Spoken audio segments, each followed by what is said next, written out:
Good evening. It is my pleasure to welcome everyone to the first AIA Archaeology Hour of 2024 with Jeff Altschul. My name is Chris Whitmore. I am professor of archaeology and classics at Texas Tech University and president of the AIA Lubbock Society. I have the distinct honor of welcoming you tonight from Lubbock, Texas, and I am immensely grateful to Meredith Langlitz and Rachel Mead for the kind invitation to take part in tonight's Archaeology Hour. Now, before I introduce tonight's speaker, Jeff Altschul, I want to personally thank those of you who are AIA members and donors. Because of your support of North America's largest and oldest archaeological organization, we all benefit from events like tonight's Archaeology Hour and far more. Indeed, you make it possible for so many to undertake archaeological research around the globe. You make it possible to share educational experiences with students and volunteers, to preserve sites, publish new and exciting discoveries, and sustain programs for students, professionals, archaeological enthusiasts, and local communities. Membership has its rewards. Each member of the American Institute of Archaeology receives a subscription to Archaeology magazine with fascinating stories really from every meridian. You also have the option to subscribe to the prestigious American Journal of Archaeology, so you may stay up to date on the latest peer-reviewed research by professional archaeologists. The AIA brings the wonders of archaeology to the public with its lectures, as with tonight, and other organized events related to all things archaeological. The AIA opens opportunities for volunteers to participate in local, national, and international excavations and tours. The AIA offers something really to all ages, all groups, and all one has to do to become a member is go to archaeological.org/join. When you do, please take a second to designate your local society. There's also a QR code on the screen. You can use that itself. It'll take you right there. Now, for those students in the audience tonight who have joined this webinar to learn about the growing opportunities in archaeology, please note that annual memberships start as low as $30 a year. And be sure to take full advantage of all your member benefits, including eligibility for AIA awards and grants, as well as discounts on tours and registrations for conferences like the AIA annual meeting. Tonight's lecture is the fourth in the 2023-2024 AIA Archaeology Hour series, which features a lineup of distinguished speakers whose forthcoming topics include the legendary capital of ancient Vietnam, or the necessary and no doubt agonizing archaeological work associated with the search for unmarked graves of children at Indian residential school sites in Canada. So let us encourage you to mark your calendars with these upcoming lectures, which can be found at the AIA website under Archaeology Hour. Now, please note, this lecture is a live presentation that is being recorded by the AIA. So if you can't stay for the full talk, or if you want to rewatch this lecture, it will be available on the AIA YouTube channel, along with all past Archaeology Hour talks. Recording by attendees is strictly prohibited. The AIA respects the intellectual property of its presenters and asks the viewers to do the same. So we really thank you so much for your cooperation here. I am so excited to introduce tonight's speaker, Jeff Altschul, president of the SRI Foundation, SRI for Statistical Research Incorporated, and co-president for the Coalition for Archaeological Synthesis. Since 1975, he has served as principal investigator on more than 1,000 cultural resource management projects. I mean, it's astounding. In North America, Latin America, Europe, Africa, and Asia. This represents a profound commitment to archaeology, and many of these projects have actually become legendary, from his excavation of the cave under the Pyramid of the Sun with the Teotihuacan mapping project, to his sampling work at Poverty Point, to the Lower Verde archaeological project, and I could go on with a vast litany. His deep and enduring commitment to the field, to the profession of archaeology, is evidenced in his service as treasurer, then president of the Society for American Archaeology, president of the Registrar of Professional Archaeologists, and in serving on the board of directors for archaeological organizations and associations, numerous ones.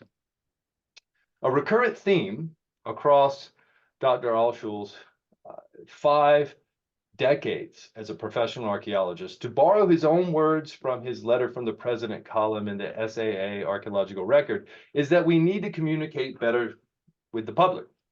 Now, for Dr. Altschul to forefront this ethical obligation while managing to publish hundreds of reports across a career speaks more than volumes, as it will clearly be exhibited by his talk tonight.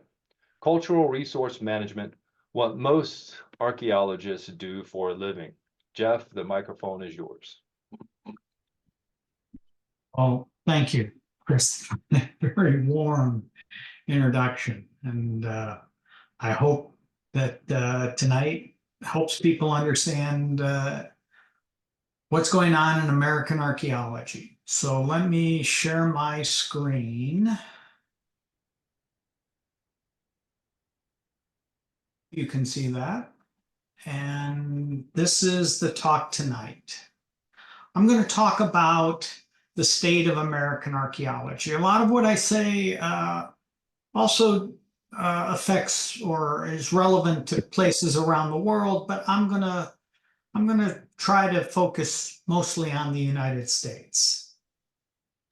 So if I were to ask the audience virtually, how many archaeologists are there in the United States? I think a lot of you would sit around and you'd think about how many universities and museums there are, and you might come up with a number like a couple thousand.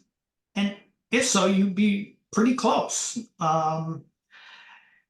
I wrote a paper with a colleague, Tom Patterson, about 10 or 15 years ago, where Tom actually did a census, and he agreed with the Society for American Archaeology's estimate of about 1,500 academic archaeologists. And I don't think he included all the classicists and everyone else. So we'll raise that to 2,000. That's a very generous number for academic archaeologists. And so you can sit there and go, well, okay, that's the number in the United States. And if you thought that, you would be surprised, because there are a whole bunch of archaeologists working outside the academy.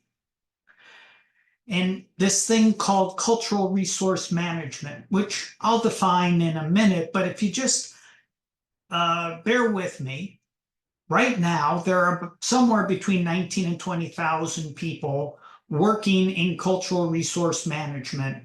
And that can be in public agencies, it can be in private companies, it can be in a whole host of different places.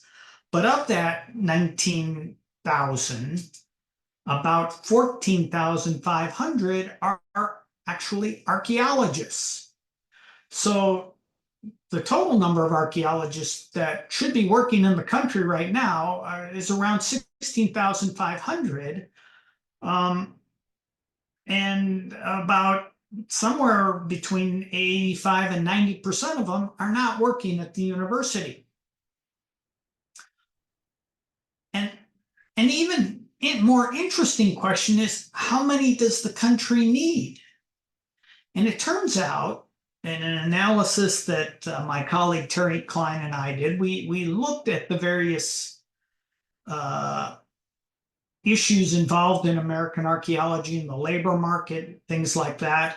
And as you can see, for the first 3/4 of this decade, we estimate that there are about 6,000 new jobs in CRM, of which 4,500 will require an advanced degree, a master's or a PhD. At the same time, we are producing a little less than 300 master's and PhD archaeologists every year. And so even if every archaeologist that got a PhD and a master's went into CRM, we'd still be short about more than 2,000 archaeologists. And that has created something of a, I don't know if crisis is the right word, that's somewhat melodramatic, but it's a problem. And it also presents these colliding views of archaeology. So you have academia, which is not growing, and in fact is under tremendous pressure. And so this was demonstrated, and this is true in the United States and Europe and elsewhere. But the top slide over there is a picture of the University of Sheffield.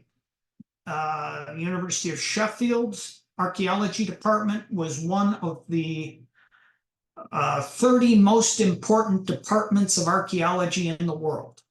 And a few years ago, the administration just decided to eliminate it. And they didn't reduce it. They didn't have a lot of thought to it. And they just said, we're going to stop it. And based on declining enrollment. And at least that was their perception. There was a lot of hubbub around the world, actually. This was a major department. And my understanding is they haven't yet closed it, but the administration is still very, they're committed to closing it.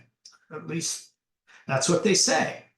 And this was visited on the United States in different ways. There were some departments that closed in smaller departments. More likely, or what happened more, was that bigger departments both stopped hiring. They didn't replace professors that were retiring. And they stopped accepting a lot of students because their perception was they couldn't place them in university jobs, which honestly is true. But this other thing called cultural resource management, which I will get to in a second, came out of the pandemic. And as development started to increase in the United States, there simply were not enough people to fill it. And still, I mean, it is relatively easy. I would say not just relatively easy, it's real easy to get a job in archaeology. And at the same time, it's not that easy to get trained. So we're going to explore that a little bit in this talk. So tonight I'm going to talk about, as I said, mostly US archaeology. I'm going to make some definitions. So I will tell you what these various terms are that I am using. I'm going to go through a little bit of the history of cultural resource management, or as it's known by its acronym, CRM. I'm going to talk a little bit about, well, what do all these people do? And then talk about trends in both CRM hiring and in the labor market and in academic archaeology. And we're going to talk, I'll talk a little bit about training, what's needed to be a successful CRM archaeologist. And then I'll end with, why would I even want to do this? So archaeology, let's start there.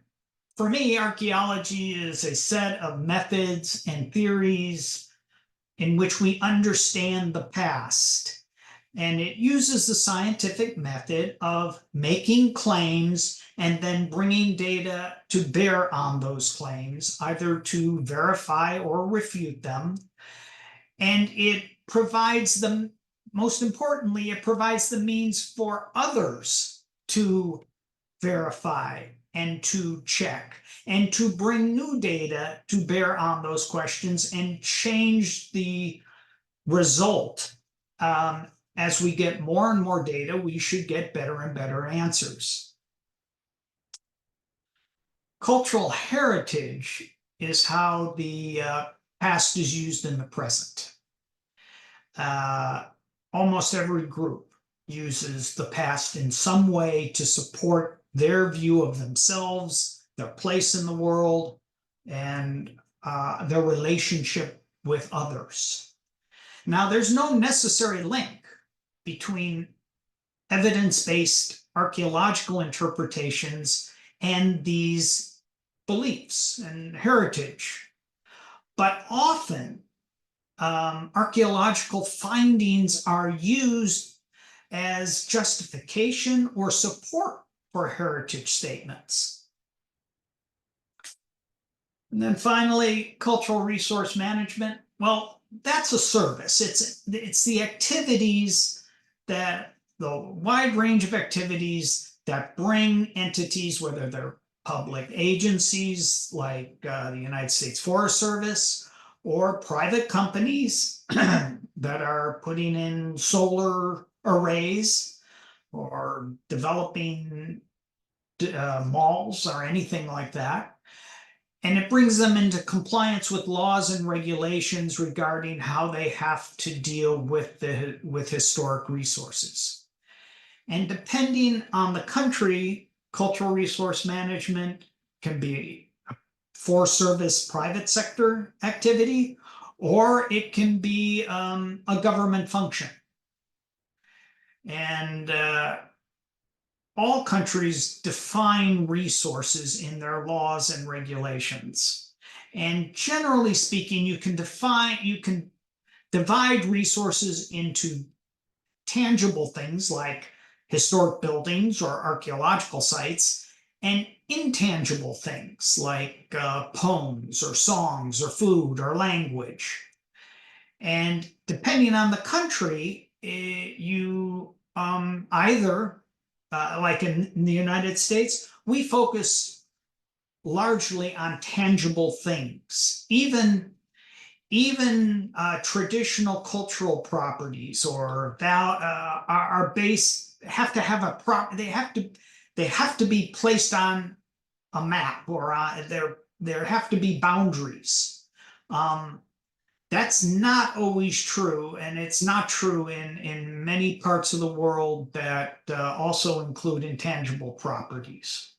And outside the United States, whereas we use the term cultural resource management, most countries use the term cultural heritage management. Little history lesson about CRM. After the World War II, particularly in the late 1950s and the early 1960s, a tremendous amount of building was going on, particularly infrastructure. And this mostly focused on, well, most of the concern focused on the Eastern Seaboard. And in this, on the left, you see a slide of two people. The man is a guy named Robert Moses, who was a planner and a very dominant personality in New York City. And he very strident publicly wanted to create a very efficient city where roads would take people quickly and effectively from one place to another, and the city would work in his mind. And on the other side is the woman named Jane Jacobs, who was an activist, but much more. She was really a knowledgeable scholar on how cities worked, and the fact that the internal communities within a city could not function if you simply put roads through them. And so there was this huge fight over the crosstown freeway that pitted Moses and Jane Jacobs, but but really sort of epitomized development versus community preservation. And at the same time, buildings in New York was probably the place where this was most visible, were being leveled and a new city was emerging. And this in 1965, there was the raising of Penn Station, a very historic building, which really galvanized a lot of people. And one of the people it galvanized is the woman on the right there in the slide, Lady Bird Johnson. And she was very concerned about not just that, she was very concerned about natural resources. And I think she's best known in that arena. But she was also very concerned about the historic fabric of this country and convinced her husband, and I don't think it was that hard to convince him because he also was concerned that the government had a function. And Lyndon Johnson gave a well-known speech in the early 60s where he talked about this. And he said, you know, the government has a function to identify and protect the historic fabric for future generations. And it led to a study sponsored by the mayors of various mayors, the Mayor's Council, but put together by the National Trust, or overseen by the National Trust on Historic Preservation and the National Park Service, and resulted in a book called With Heritage So Rich, which was really laying out what was called the new preservation, a new way of thinking about what was important. How do we save things? Why do we save things? How do we give the American public a sense of direction with their heritage? How do we tie that? In 1966, early 1966, then Secretary of the Interior Stuart Udall presented a bill that basically came out of this report. And it was known as the National Historic Preservation Act. And that photo is of Lyndon Johnson signing it in October of 1966. Now, it may surprise you. So where were archaeologists in this? It turns out that late in the process, in 1966, the National Trust and others came to the Society for American Archaeology and said, do you guys want to sign on? And there was actually a debate among archaeologists, like, do we want to do this? Is this going to be good for archaeology? And the concern was that they would lose control of the study of the past, of archaeology, and that they would inevitably become a service provider. And they weren't that crazy about it, but in the end, they did sign on. So, like a lot of laws,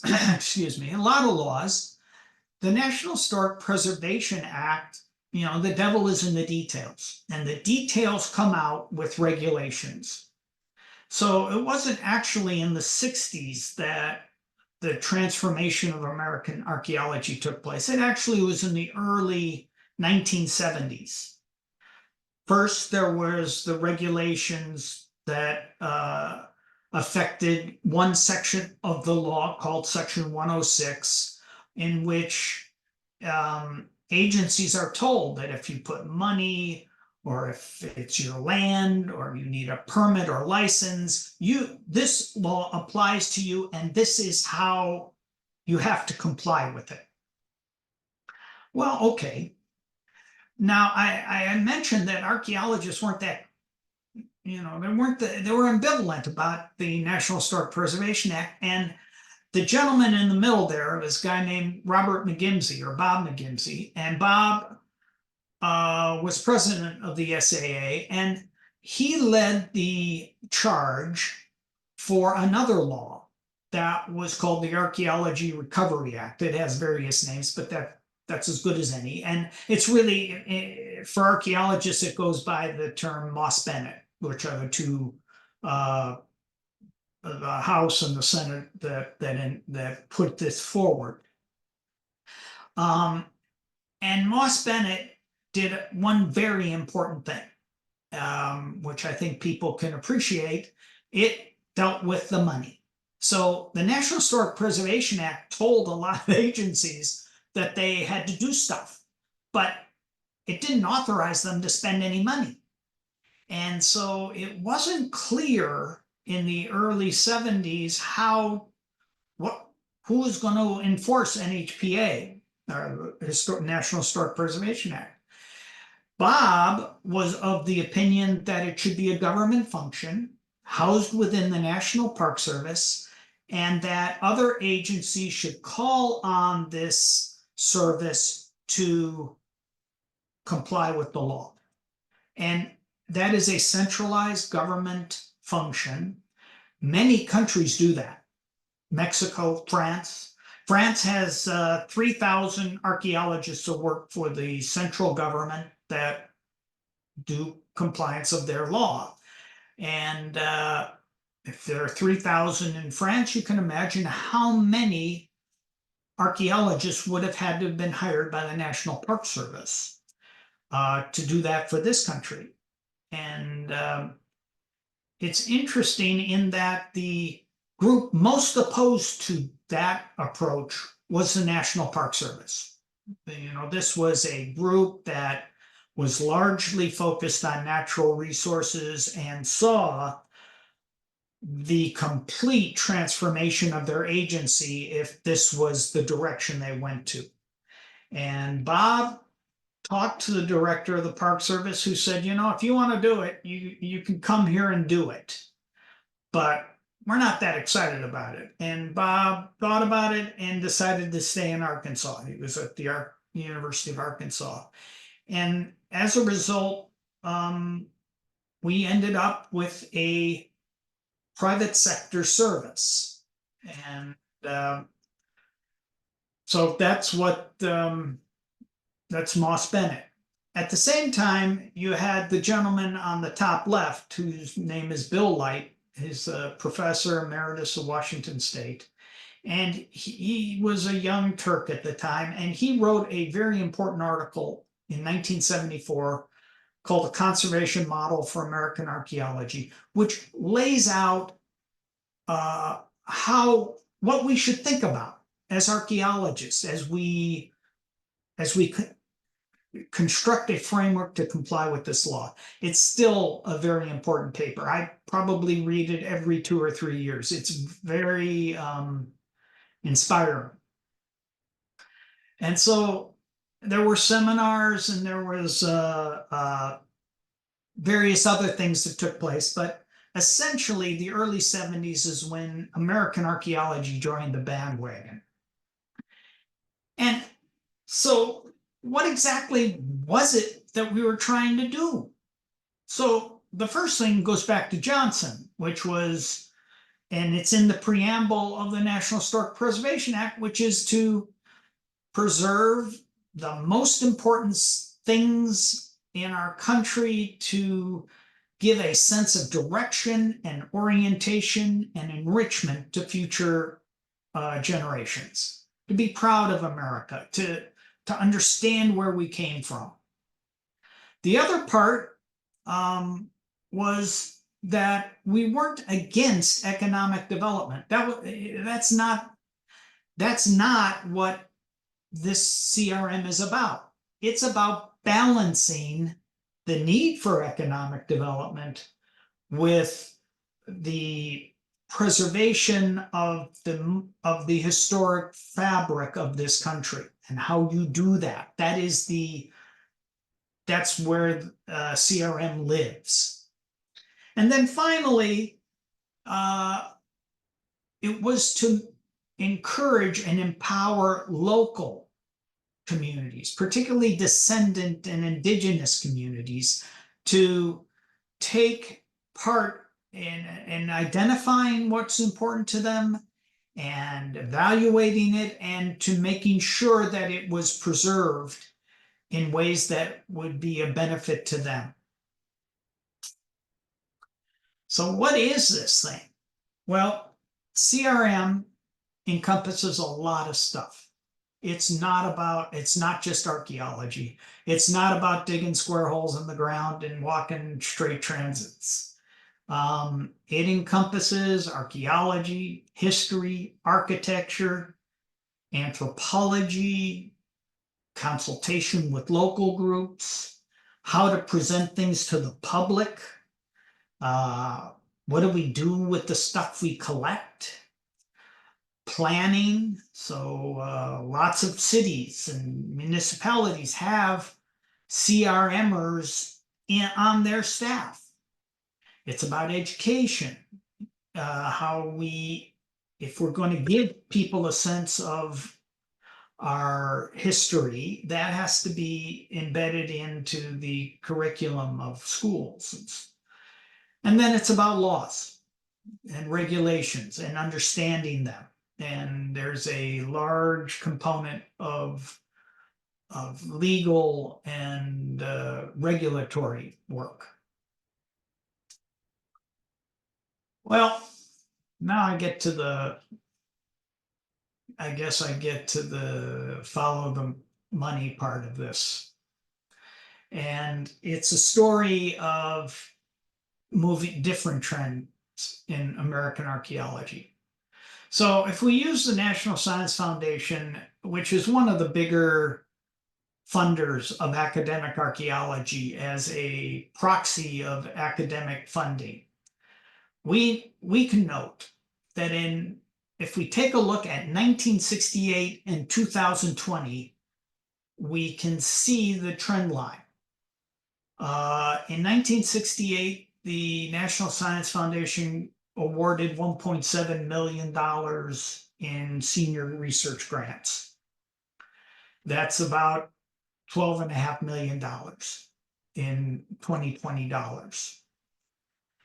In 2020, archaeology, archaeometry, all the multidisciplinary competitions that include archaeology, everything within the foundation funded about $10 million worth of archaeological activity.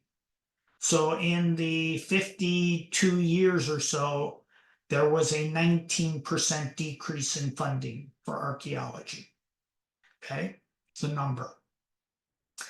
CRM, every year, the National Park Service writes a federal report to Congress on the Federal Archaeological Program.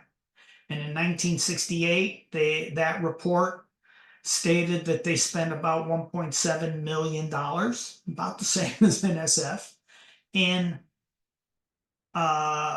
archaeological activities. About somewhere between $12 and $13 million in 2020 dollars. In 2020, I wrote an estimate that had about $1.4 billion going to CRM, or a almost 11,000% increase.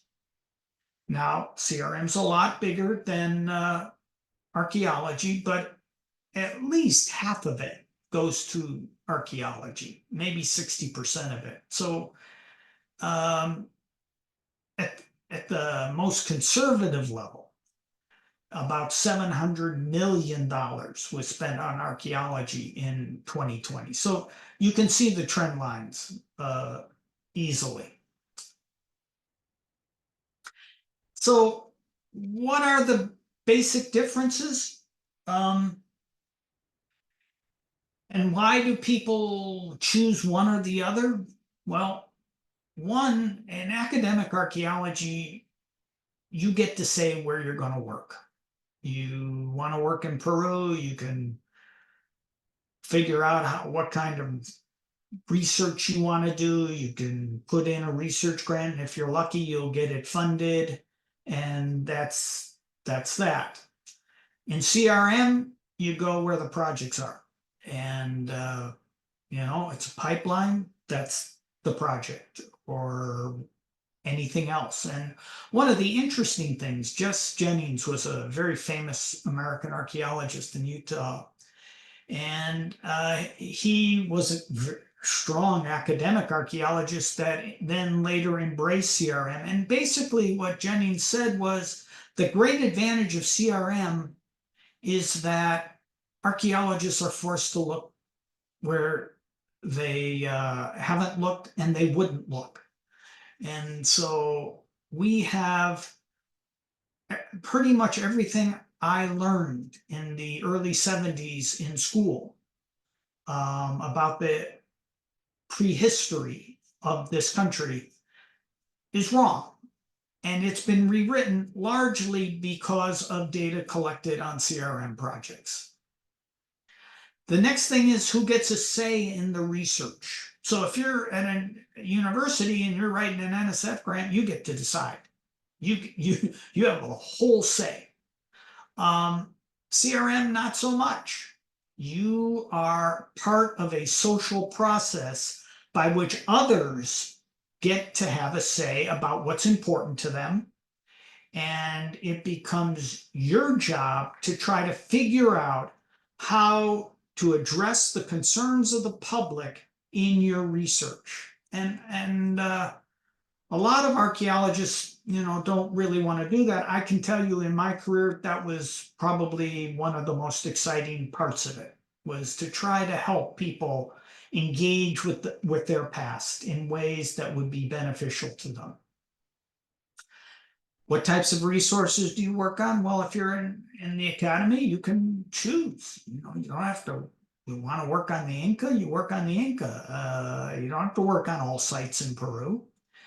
In CRM, you work on all the resources in that project area, whether they're pre-contact, contact, historic, buildings, archaeological sites. You need to develop skills that will allow you to, if not be competent in everything, at least be able to establish teams that can do all that kind of work. And then finally, I would say, having worked overseas the last 15 years of my career before I retired, that when you work overseas, the concerns of local groups are likely to be largely on intangible resources, and that your focus will be largely anthropological and less so archaeological. I'm just going to touch on this because I don't want to go on and on. But training is sort of at a crossroads. We have programs, we have particularly doctoral programs that are focused on training tenured professors. Whereas the jobs those graduates are going to get are in CRM. So they are, essentially teaching you to do this, but you're going to end up doing that. And that has been a real problem for young graduates coming out, feeling very frustrated. You spent a lot of time in school getting a bachelor's or master's or PhD, and much of what you did isn't really helpful or relevant. There's also, obviously you need to know the laws and regulations if you're going to go to CRM. And you need to think hard about the ethics while you're in school. How do you do scientific research in a for-profit environment? How do you work for a client and be an honest broker for all publics in the United States? How do you treat folks who have very strong feelings about their heritage, and you're doing archaeology that's not necessarily going to conform with those beliefs? So those are interesting things, and people need to study those, or at least be engaged with them while they're being trained. One of the other things that I suggest is that one of the most important tools you can do for training are internships. There is nothing, you can be told that you have to hold a public meeting, but until you go out and do a public meeting and experience people, not just their anger or their frustration, but their desires, and you need to evaluate how you're going to put in practice what people want. That's very valuable if you can get an internship that helps you do that. And then honestly, it would be helpful if you're a young person to have a mentor. There's nothing more frustrating than for me to hear than a young person who's come out of, a lot of training, is, put in a lot of money to get trained, may have taken on debt, and then found that they are starting at the bottom. Honestly, when you get through a bachelor's program, you should be several rungs up the career path if this is what you choose to do. There's no need to start at the bottom. Someone should have been able to help you make choices to gain the requisite experience to move up quickly, and also to help you think through, this is a large field. You don't just have to do archaeology. You can do lots of different things, and that can change throughout the course of your career. And so having a mentor is very important. I'm going to why would you want to do this? I'm going to end here. The research, if you're interested in field research in the United States, you really sort of have to look at CRM, because there aren't the dollars in academia to support research.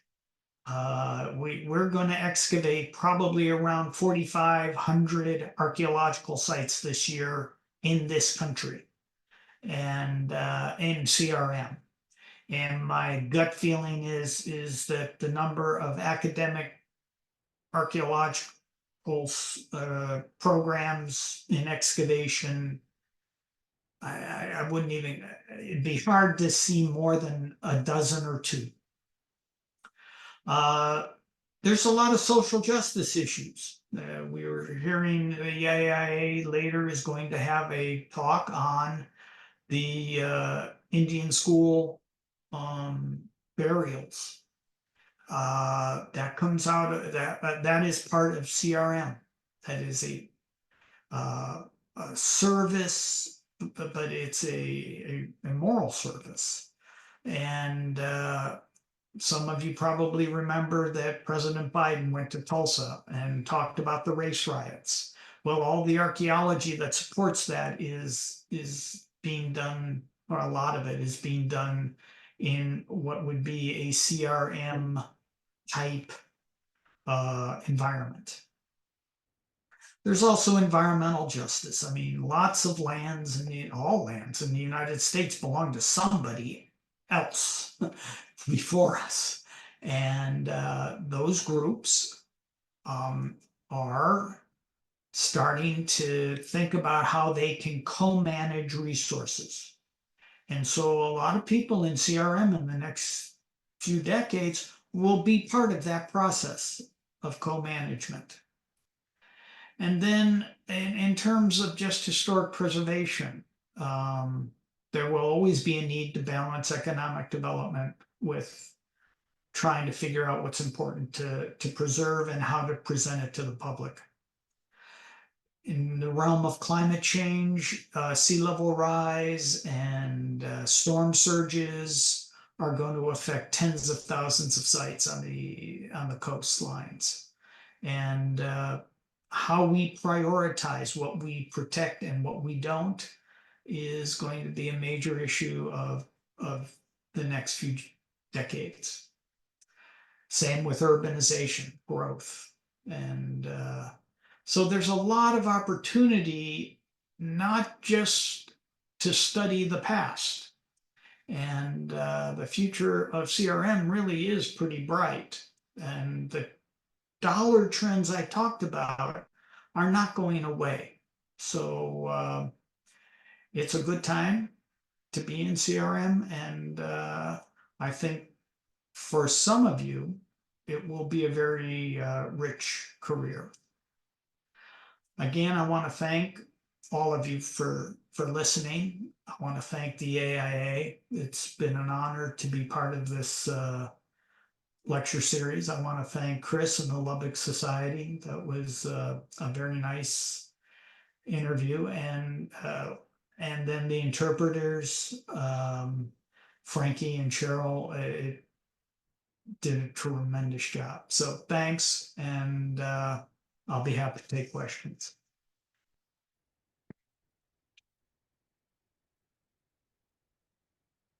Dr. Altschul, that was absolutely fantastic. I really enjoyed it. And from the number of questions we have, it looks like we're going to have to change this from Archaeology Hour into Archaeology Day. I must tell you all that we have 15 minutes for questioning. So questions. So we'll do our best to kind of address as many as we can. But just at the start, I see a lot of questions coming in from students, and I really think it'd be wonderful to just kind of highlight some of these at the start. From Tyler Whitham, we have, do you know of any good places to look for CRM internships? Tyler's in his third year of undergrad and started to apply, but was wondering if there's any places you might recommend.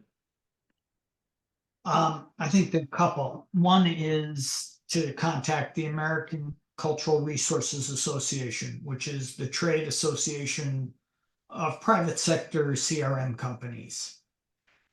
And I believe ACRA, it's known as ACRA, has a list and a group of companies that would perform that. There's also within the public sector, you can contact the National Park Service and the Forest Service and who's ever local in your region. And then I think that,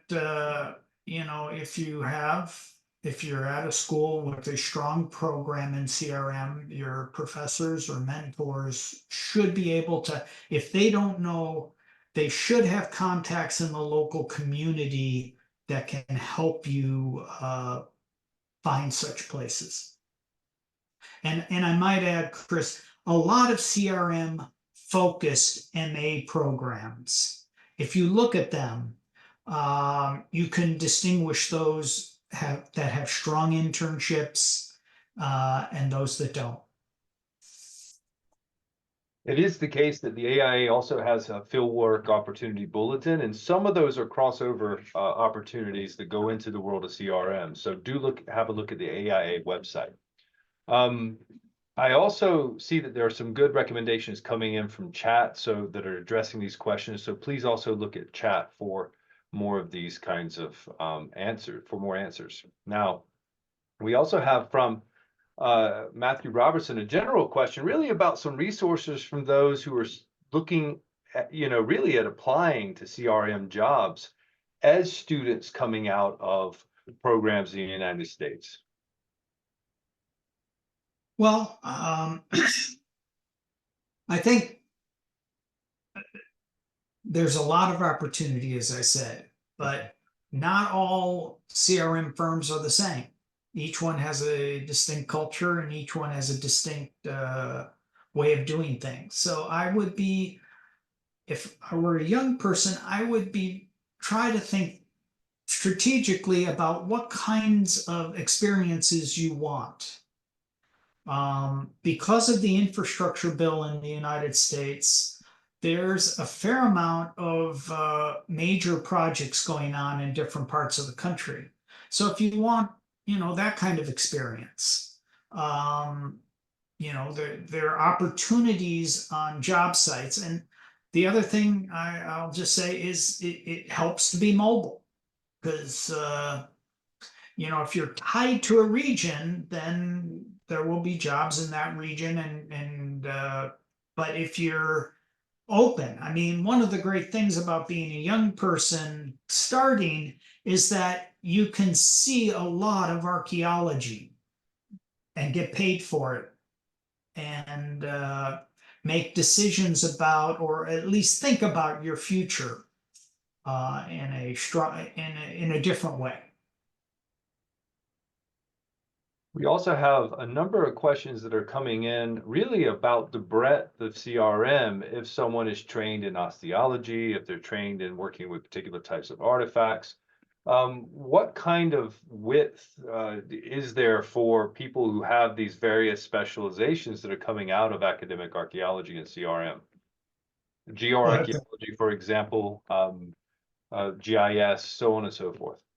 Yeah, those are great questions. And so the answer, the short answer is there's a lot of opportunity if you, you have to find the right fit. So for osteology, for example, there's always, it's a sensitive subject because of the descendant communities and also just the public.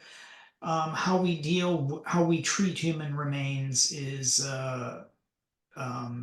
something that is a skill, not just the excavation, but how you interact with social groups is something that's very important.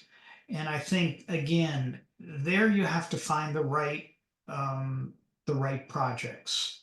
And again, they're not going to be all in one area. So you need to be able to have a network, which is why a mentor is actually quite useful, to be able to say, okay, I want to do whatever it is, pollen analysis or artifact analysis, and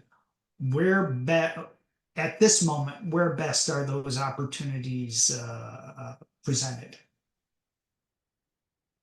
It's a great answer. I think that there are also, with as many students who are asking questions, with various backgrounds, there are a lot of questions from people who would like to volunteer simply in the world of CRM, and that, of course, is associated with a lot of what you're saying. But maybe would it be possible to say something about, CRM and volunteers on Well, various? yeah, I think that's a great thing.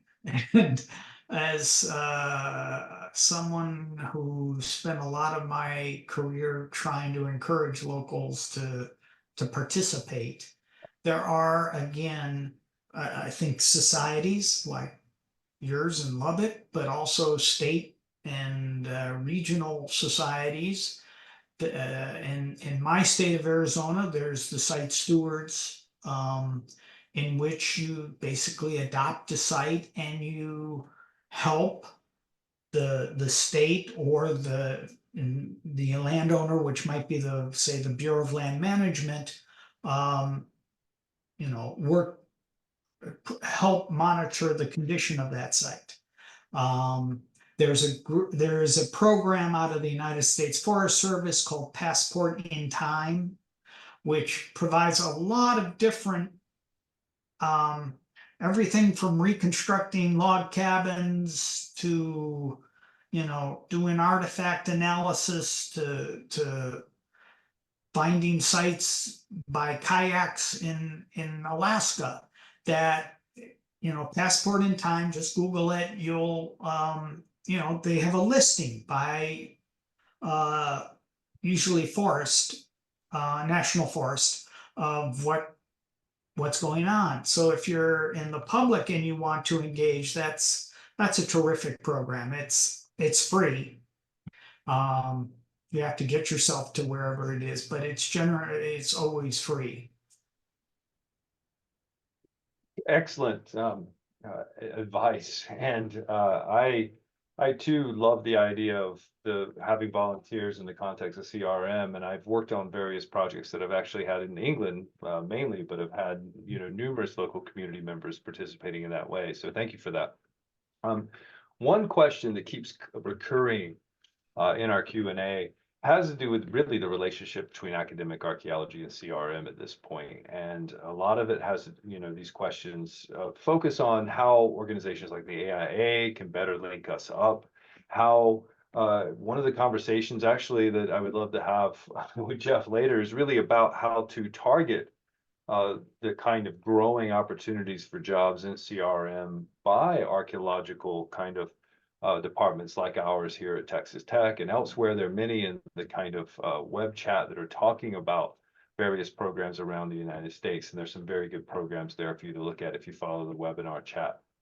But Jeff, just a kind of, this probably is the last, I mean, we have 5 minutes, but the big question about the kind of interaction between those are archaeologists here in academic archaeology and those of archaeologists that are in CRM. How can we actually make this better for the future of our students? Okay, well, let me, first of all, let me say that if anyone has another question after this time, they can always email me and I'll be happy to answer any questions. I think let's start with professional organizations like AIA or the Society for American Archaeology or the Society for Historical Archaeology. Many of these groups at their annual meeting will have things like a CRM Expo where lots of companies from all and public agencies from all over the country are in like a ballroom, and it's a very good time to get to know what's available, who's hiring, get a feel for what they're doing. So I would encourage that. That's one area to explore.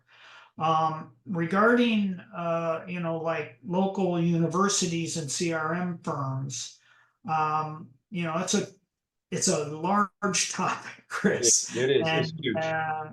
all I can say is that I, as a former owner of a CRM firm, I always wanted to engage with the local universities because, of course, I wanted my pick of the best students. So there is a way and a desire on the part of people, the firms practicing in Lubbock or in your region or any region. It's a very synergistic relationship. If you can get it started, it won't be hard to keep up. No, I agree. I mean, the benefit works for us tremendously. It provides opportunities for our students right here to get fieldwork kind of experience, and also, I mean, transferable skill sets across various domains. I mean, those students who are trained in CRM, actually, that enriches academic archaeology tremendously, and also just gives them that sparkle of having a lot of fieldwork experience. So this is tremendously important. So I think that we've got such a large number of questions, and I would love to get all of them. Some of them, of course, are coming from opportunities from various fields, people who have chemistry backgrounds, who look to CRM, lawyers who are studying CRM. How is it that people can move into this field? I think you've answered some of this, but just to emphasize this at the end, CRM is the width, the breadth is tremendous. I mean, it's the full range of archaeology. And I think that the kind of, if you were to speak to an ideal kind of student coming out, what kind of range would you like to see in them? This is the question really for that last 2 minutes here, Jeff. Well, I think the most important thing is a desire to do it, a passion to, I think that's true in any field. So I think, speaking as a former person who employed people, what you want is excited people that are willing to take direction and learn. I don't expect anyone coming even with a master's or even a PhD necessarily to fully understand what we're doing. And so I don't think people should worry too much about that. I think they just need to find a company and agency that they feel comfortable in and offers opportunity for them to pursue a career. And right now, there are lots of them. That is wonderful. And thank you for such a fantastic presentation tonight. It's been a pleasure actually to meet you here virtually for the first time, but I do look forward to chatting with you more about this. And thank you all for being here this evening. Thank you so much. Thank you. Good night, everyone.